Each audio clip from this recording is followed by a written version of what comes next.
আধুনিক সভ্যতা ও প্রযুক্তির ছোঁয়ায় হারিয়ে যাওয়া গ্রাম বাংলার ঐতিহ্যকে বর্তমান প্রজন্মের সামনে তুলে ধরতে এবং বাংলা নববর্ষ উপলক্ষে জামালপুরে অনুষ্ঠিত হয়েছে লাঠি খেলা।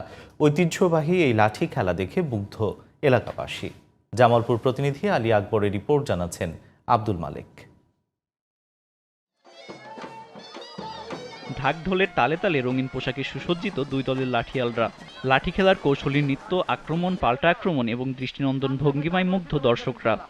জামালপুর পৌর এলাকার আলিহারপুর জামাল উদ্দিন মাঠে ঐতিহ্যবাহী লাঠি খেলার আয়োজন করেছে দুর্বার সংস্কৃতি সংঘ।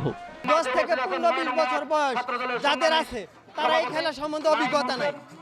যদি এই খেলা গ্রাম বাংলায় চলে তাহলে গ্রাম বাংলায় নেশা, গাঁজা, জুয়া অনেক কিছুই কমে আসবে। এই যুগে এসে ছেলেমেয়েরা আসলে ঘরবন্দি হয়েছে, মোবাইল বন্দি হয়েছে।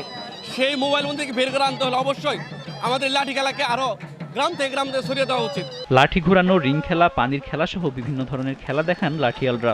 বংশ পরম্পরায় এই খেলা ধরে রাখার চেষ্টা করছেন বলে জানিয়েছেন তারা। 30 বছর আগে ধরে খেলাধুলা করতেছি।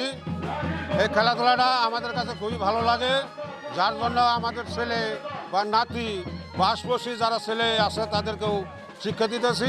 খেলোয়াড় প্রেমিকদেরকে জানান দিতে চাই যে আমাদের খেলাটা যেন সারা বাংলাদেশে সব জায়গায় চলতে পারে।